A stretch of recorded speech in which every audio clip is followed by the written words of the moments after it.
Secondary break. It's going to be a much better show today. I am Graham Bunn, former Division I college point guard, diehard Tar Heel fan. Got my brother and co-star, my running mate, my backcourt mate, Mr. Zach Talitsky, tapping in from the road. We had a road game today. Half of our tandem on the road. And I think you're in South Florida right now, right? We just finished up taking down Miami, 75-72. Carolina advances to 19-5, 11-2 in the conference. And that's good for first place right now. Where are you tapping in from? Tapping in from Boca Raton. Watched the game with a Miami fan. With friends, so it was not as dialed in as I normally would be. So you'll have to help me through this one, but I'll do my best. Yeah, sounds good. No problem. That's why we work well together. Last game, I was leaning on you. You can lean on me. I was locked in. I took notes, and I'll pull those up. Wanted to start by saying, all right, what stood out most for you in this game? And then we'll go from there. So, like, keys to the game. And I had a few keys to the game going into it, but we'll just talk about the review because I'm not going to get credit for things retroactively. Oh, I called it. I need Carmack to hit 2 out of 5, and he did. I called it. No one's going to believe that. The key to me was Cadeau. Coming off what I think was probably his worst game for Carolina, he had maybe his best, or certainly one of his best. Set a new career high, made a couple of threes, had 8 assists. So that was huge, for a freshman to come off of that type of performance, go on the road, continue to play with confidence. And look, like I think he was 2 for 6 from 3, which so the percentage isn't incredible, but I think he just has to step in and take that shot if people are going to give it to him. And I'm fine with him shooting 33%. I think that continues to open things up. So I think that was big and a positive. It's always good to have a road win, but still don't feel great about how we played. I have a little bit of a weird feeling. Like normally you'd say, oh, you go on the road and beat Miami. I don't think we've had a lot of success in Coral Gables. So Hubert's never beaten Miami. Hubert's never beaten Miami. Is that right? So this was his first win against the program. So it's a little bit of an odd sensation. It feels like I should feel good about the outcome, but it just didn't feel like we played that well. And, especially after seeing what Virginia did to this team, last week, it just felt like we let them hang around and could have easily lost a game that we shouldn't have lost. All right, I'm going to talk you off the ledge. I agree with everything you said, but I'm here for you and for anyone else that's coming here that wants to feel a little bit better about the job that we did. One, you said it a million times. It's hard to win on the road in the ACC. We've just had like some turmoil, some inter-team issues with guys showing up late to shoot around, and like we don't know who that is. There's been a lot of press around the program about certain things that are off-court issues. You know what I mean? And that's what I think killed the team last year. So going into this game, I felt like it was way more important to kind of correct the ship. And then we get the news that Seth Trimble's not playing going into the game. So now we're shorthanded again. And I think if anybody watched the last 2 games, his impact is really starting to be felt in ways that I honestly was overlooking. Prime example. I wrote this down. Where's my note? I took some notes here because I knew you'd probably be slacking and hanging out on a Saturday, so I knew I'd have to do my thing today. All right, RJ in the second half. So, again, I think his final line, 6 of 19, I think was his final line. Pulling it up now just to confirm. Yeah, 6 of 19 and 5 of 11 from 3. Not exactly, crazy efficient for the type of scorer that he is. But the tail of the tape is in the second half, Pack for Miami, who was killing in the first half. RJ was the primary defender. So RJ played way more defense and was guarding guys that Seth Trimble would have been guarding in the second half. And his legs, man, I'm telling you, I've been there before. If anyone wants to go back, there was several possessions. I had it earmarked for the timestamp, but RJ's guarding the primary ball handler. They're bringing it up. So he's at the top of the key playing defense. They start running their offense, and I think they did this. I'm pretty sure. I'll call some of my former teammates at Bowling Green that used to play for Larinaga, but I think he did this on purpose. RJ gets caught up top where they're doing handoffs and screens. Carolina's just switching. So RJ's going back and forth as the primary defender because the ball's not leaving up top. They're just switching. And like he was getting run ragged. His shooting percentages in the second half is 1 for 10 from the field and 1 for 5 from 3. So the first half, normal RJ. He plays 39 minutes, doesn't get any rest. We don't use a lot of timeouts. That's another thing. Like, we sat on some timeouts where I thought, hey, guys are gassed. Like, let's get them to the bench. We're shorthanded. We're going to need to rest these guys. Strategically, I didn't feel like we did a great job there. But I do feel like when Seth Trimble gets back, you're going to see a more efficient. I mean, you're not going to see RJ go 1 for 10. I just don't believe it. And I think we win that game a little bit more handily have we had Seth Trimble in the backcourt. Do you feel better? Do you feel better now?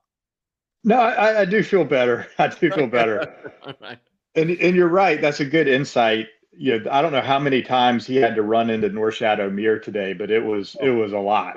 It was a lot. And they just kept running pack, around that curl screen. And yeah, I mean, he took that challenge and you appreciate that, but it'd be great if, 20 minutes a game, you could have a bigger body guy doing that. Yeah, for sure. Of course, we can't have him doing that. But I think that really impacted the game. I think that his legs, just weren't there, offensively. He didn't have the pop that he usually has. Because some of the shots that he made in the first half, like when he looked fresh, some of these threes that he makes, I'm blown away. I mean, he's maybe 5'9". I don't care what he's listed at. And just doesn't have an inch to breathe, and he's getting this thing off, and it's hitting nothing but bottoms. And so I think there was 2 looks in the second half where we ran some action. There was a miscommunication on Miami. One of them was a curl inbounds play where he caught it in the corner, shortest 3, on the floor. He's usually money for that, short.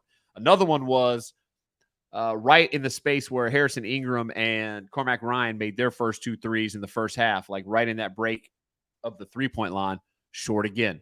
And so these are shots that I think he makes, just like, you and I had talked about the big 3 that he missed against Clemson.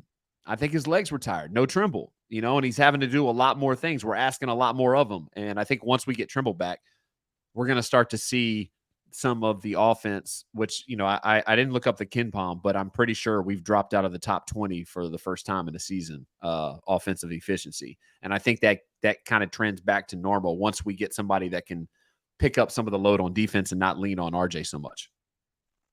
Yeah, I agree with that. I mean, I was disappointed in our overall defensive effort tonight. I mean, that they've got 2 really good players in Pack and Omier, and the way that we allowed both of those guys to get off in the first half, we didn't look like a top 10 defensive efficiency team.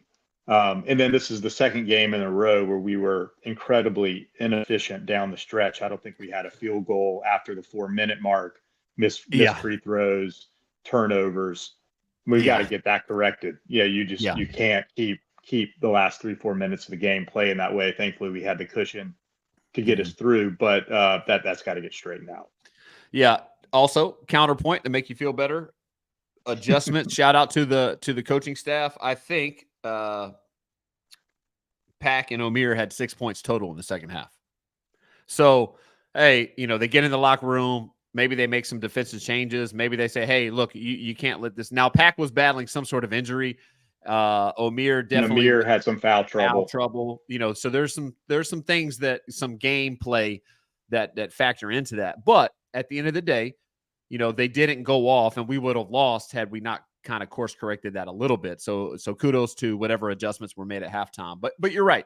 And again, I don't feel great about this. Like, one of the reasons I wanted to come on here is because you usually talk me off the ledge.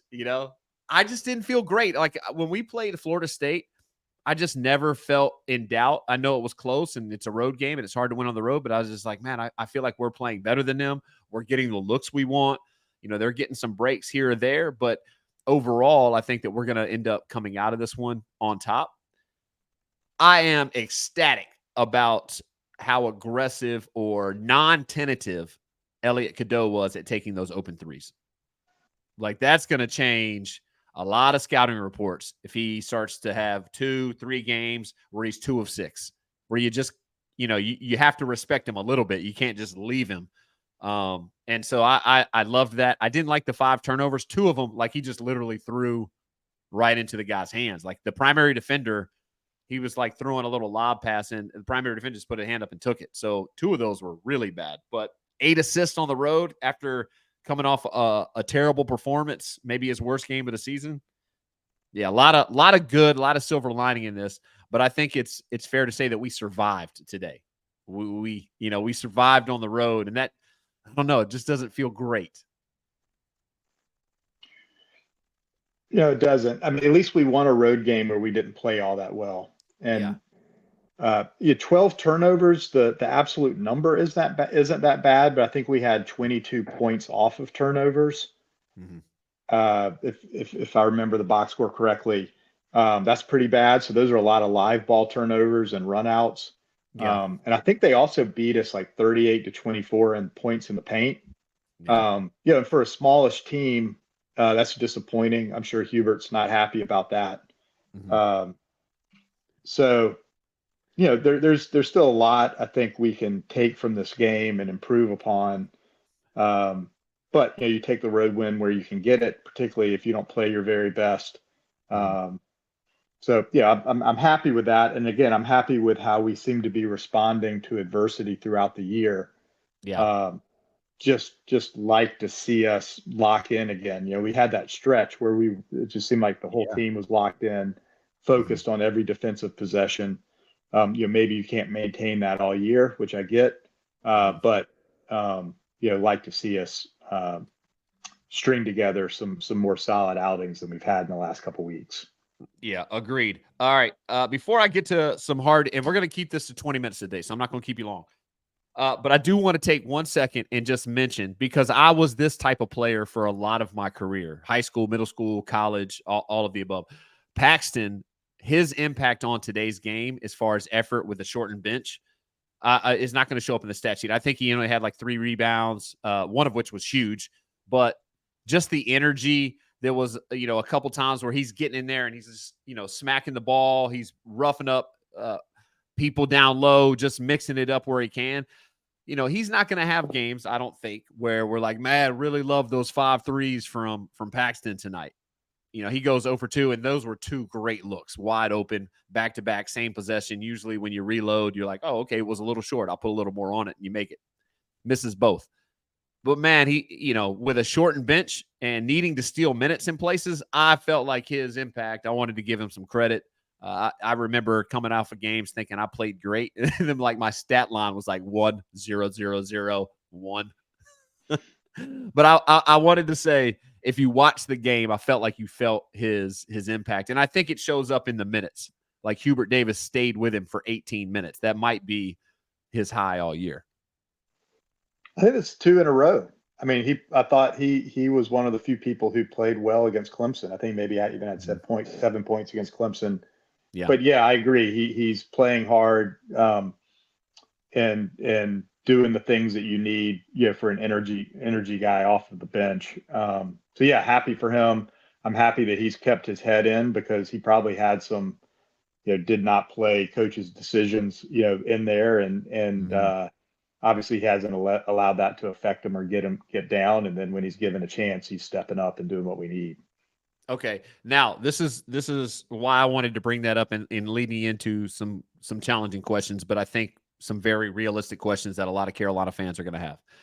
Do you feel that this was, I know Trimble's out, but they're starting to feel out, okay, who can we trust not to contribute off the bench, but if there's foul trouble, we play Baylor in the championship run and everybody fouls out. Everybody's, we get Dontrell Styles coming in. He's making impact plays that, kind of out of nowhere because he didn't play that much. Do you feel like there's just searching right now of like, okay, we don't have a lot of bench help? I think the bench scored 1 point tonight. You love Withers, or you have been a Withers fan. He plays 5 minutes. Washington plays 6 minutes. He drops right in his mitts, a layup, beautiful pass from Cadeau. It is a for sure dunk assist for Cadeau. Hits him right in the hands. Deer hooves it. And then, we get a 3 out of it, but we get lucky. You know what I mean? Like, it's just, so I don't know. I don't know if the trust is there from Hubert of like, okay, we found the rotation. And maybe it's just because Trimble's out. What do you feel? Where are you at on the rotation? And if you were calling the shots, who would be your 8? And what kind of minutes are you looking at? Obviously, the starting 5 set. So give me your 6, 7, 8. My 6, 7, 8 would be Trimble, Withers, and Washington. Okay. So Paxton, I've just seen not winning you over yet. Paxton not winning you over yet, huh? Not yet. Not yet. Honestly, I'd like to see those minutes go to Withers. I think Withers gives us more upside athletically, and I get what Wojcik's bringing, and so I'm appreciative of that. So I'm not at all being critical of him. But if you only give me 8, based on what I've seen at this point in the season, I think Withers gives us more options. I think he's more switchable on defense to guard, both big and small. Athletically, I think he can do some things that Wojcik can't do. Oh yeah, definitely. Oh, we lost him. We're gonna bring him back. We're gonna bring him back real quick. There we go. Tell somebody stop calling you, man. And then Washington, between he and High, right? If you've got to play a big, I have more confidence in Washington. I thought High in his minutes was overly excited. He even launched like a contested 3 from the corner. That's not what we need from him when he's in the game. I think there's something he could contribute if he's wide open. He hit the corner of the backboard. He came right out of the game. They were like, "That's not what we put you in there for." So those would be my 8. All right, what do you think's going on? And I would like to see them. I would like to see them getting combined, 40 plus minutes. Oh, wow. So someone asked me, and I said I would need 25 to 30 minutes to disperse between the starters to keep them fresh down the stretch. And, 40, that'd be great. Well, I guess if there's 3 of them, you're 13, 15 minutes, and then you kind of, go for there. But what do you think's going on with Withers? Like, because the minutes are just not there. Like, it no is idea. Really dropped off. And maybe he was one of the guys that was late. But, I mean, again, tonight, 5 minutes. I mean, you're barely scratching in 5 minutes. The first minute, 90 seconds that you're in, you're just really trying to get the sweat going. You're trying to find your legs. You're trying to make sure that you don't cost the team a mistake, let alone, all right, I'm going to make a play. Now, eventually, sometimes you make a play right away, but take it from someone that came off the bench a lot. Like, all right, cool. I'm in the game now. Let me get a feel for the game. Let me not press. Let me get into the flow of the game and make sure that I'm doing everything that I'm supposed to do within the framework of the team. Really, really challenging to do that in 5 minutes. And I don't even know if it was just one 5-minute spurt. It might have been 2 or 3 spurts where he played 1 minute, 90 seconds, then he's out. Like, it's just, I don't know what's going on with him. Yeah, I don't understand it because I've seen enough from him in different stretches earlier in the season that I really felt like he was going to be a piece. And I think I've even described him as a weapon off the bench on one of our prior shows. Clearly not that now. That's not aging well right now. That's not aging well. No, it isn't. No one's keeping score. I'm keeping score. I hate it when I say dumb things that don't turn out to be true. But anyway, I don't know. I mean, I trust Hubert. I think that there must be either something going on, with a work ethic perspective, or just isn't having good practices or something. Because I think otherwise, he'd be seeing more time than he is. But I don't know. All right. Well, we'll see. All right. And the last one before we get into the schedule real quick, and I'll let you go because we got about 1 minute left. Carmack Ryan, where do you sit on it? So 23 minutes. He was, 2 of 6 from the field, 2 of 5 from 3. He did kind of trick off that free throw that would have ended the game. That's okay. 7 points, 0 rebounds. Some just really questionable foul calls. He was like pressing up on a guy that gave him his 3rd. So then his 4th, he has to come out. And like, I don't know. What do you think about him? You feel like things will turn around? I know that he's been a hot topic here at Secondary Break, but I feel like for us to be our best version of ourselves with the minutes he's getting and the looks and shots that he's getting, we're going to need him to knock down better than what he's doing. What do you think? Well, unfortunately, tonight was better. Yeah, but it 2 of still 5. wasn't all And look, that good. I'll take 2 of 5. I mean, that's with the looks Although he's some getting, of I would those, love 3. yeah, I would love 3 out of 5 with what the looks that he's getting. But again, 40%, I can't argue that when he's shooting 28%. right. So yeah, it was better. This is sort of I would say the minimum standard that we Yeah. could get from him and still be a competitive team. I mean, 7-0 is not a good look, though. 7 points, 0 rebounds in 23 minutes. It's not good. Yeah. So this needs to be the floor. I think there's another level above this that he can contribute. Um, we're going to need it. We're going to Yeah. need it against the best teams. There's no two ways about it. If we hadn't gotten what we got from Cadeau tonight, we don't win this game. Yeah. And so, Ingram, RJ, Baycott, they're all pretty solid. And so then the question is who else is going to step up and give us what we need. Thankfully, we got Cadeau. When we get one other guy going, we're pretty tough. Yeah. Right? I don't know if we've Agreed. lost a game or we've had somebody else go off like Cadeau did tonight. And so, but Cormac should be that a lot of nights, and recently he just hasn't been. So I remain optimistic, but it's getting late. It's time. Yeah. It's time. It's like 8 games left. All right, Syracuse drops a home game to Clemson today. We got them on Tuesday in New York. That's a long trip from South Florida, and I know people kind of don't really think about that, but it is a lot of travel. It's a quick turnaround. Give me your thoughts on the game. I'm hoping that we have Trimble back for this, and it's in a dome. So we haven't been the best 3-point shooting team, and I really worry about us because when we shoot poorly, we don't do well. So, this is going to be a tougher test, and there's a lot more factors into this game than I think a piece of paper will tell you. So what do you think? We handled them pretty easily at home, obviously. We were able to have our way inside. They lost their 7'4" big man. I think their next biggest guy is like 6'8", and not a slender Omer 6'8". He's a slender 6'8".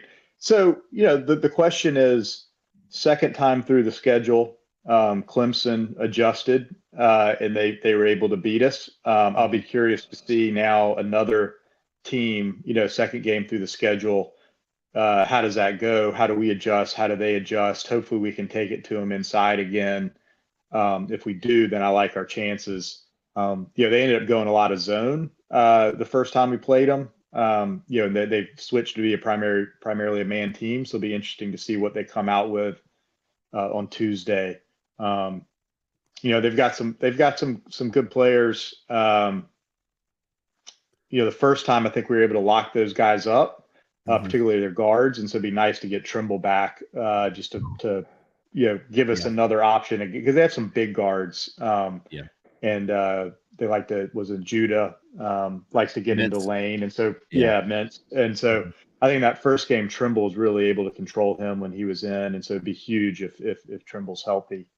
So I'd love to get Trimble back sooner than later because it's challenging game shape wise when you're coming off maybe 2 weeks of rest, and it takes a game or two to get your legs back. So I'm hoping he doesn't get too far removed from practice work, game work, because when we're in the dog days now, like we're on the stretch. We've only got a 1-game lead. UVA takes on Florida State at Florida State tonight. That's a big one. We need him to come back in game shape because we need him immediately. So we'll see. All right, 24 minutes. We did it pretty quick. And for anyone that's watching this, tell a friend. Thank you so much for supporting. Tuesday night, you gonna be back in town? You still gonna be vacationing, man? Like, what are you doing? We got I'll be back. All right, you'll be back. I'll be back. Yeah. All right, looking forward to it. Enjoy the rest of your trip.